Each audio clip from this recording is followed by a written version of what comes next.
निवेदन दिले आज? आज या ठिकाणी धाराशिव जिल्ह्यामध्ये जो वाघ मागील 3 महिन्यापासून धुमाकूळ घालतोय, त्या वाघाला पकडण्यासाठी वन विभाग सपशेल लोटांगण घेत आहे।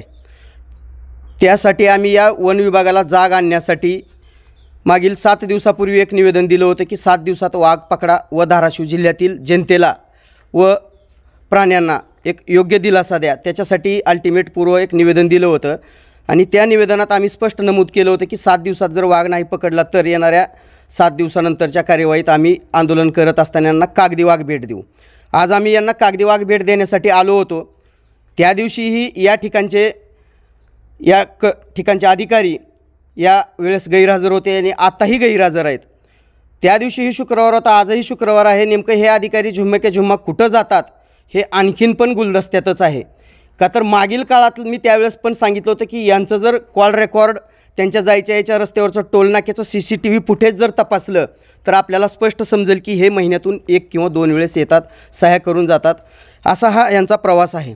आपल्याला त्यांच्या प्रवासाविषयी त्यावेळेस पण सांगितलं होतं की खाजगीत जायचं नाही, त्यांच्या कामात पण खाजगीत जायचं नाही।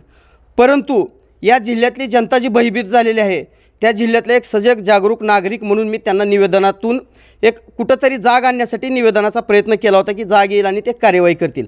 परंतु 7 दिवसात त्यांच्याकडून कसलीही प्रकारची ठोस कार्यवाही झाली नाही।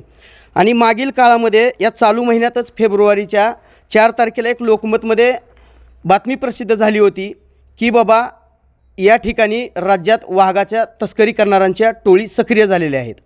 मला तर दाट संशय असा यायला लागला आहे की या पूर्ण राज्याचं लक्ष पत्रकारांचं असेल, वन्यजीवप्रेमी लोकांचं असेल, या येडशी परिसरावर लावायचं आणि इतर ठिकाणच्या वाघाची तस्करी करायची का?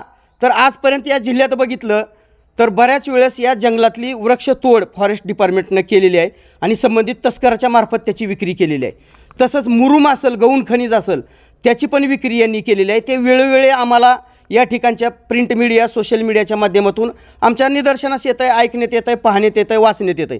त्याच धर्तीवर या वेळेससुद्धा नक्कीच मला दाट संशय येत आहे की तस्करी करण्यासाठी या एकाच वाघावर लक्ष केंद्रित करायचं आणि इतर ठिकाणच्या वाघाची तस्करी करायची।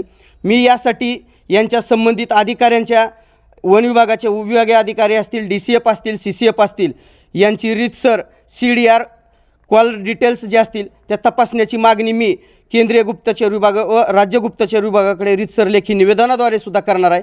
त्याच्यातून सुद्धा आणखीन यांचे काळे पांढरे धंदे नक्कीच उघड होतील। परंतु त्याच्यापूर्वी यांनी या वाघाला तात्काळ पकडावं, अन्यथा आम्ही पुन्हा आंदोलन नक्की करू। या 7 दिवसात जर वाघ नाही पकडला तर यांचं वरिष्ठ विभागीय वन अधिकारी प्रादेशिक कार्यालय धाराशिव यांना बेश्रमाच्या झाडाचा फाटा भेट देऊन निषेध करू।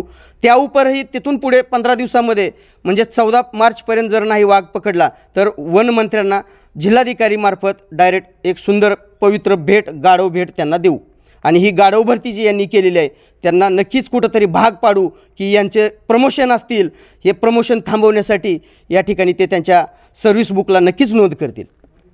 महाराष्ट्रातील ताज्या बातम्या पाहण्यासाठी आमच्या YouTube चॅनेलला सबस्क्राईब करा। Instagram आणि Facebookवर हा व्हिडिओ पाहत असाल तर फॉलो करायला विसरू नका। धन्यवाद।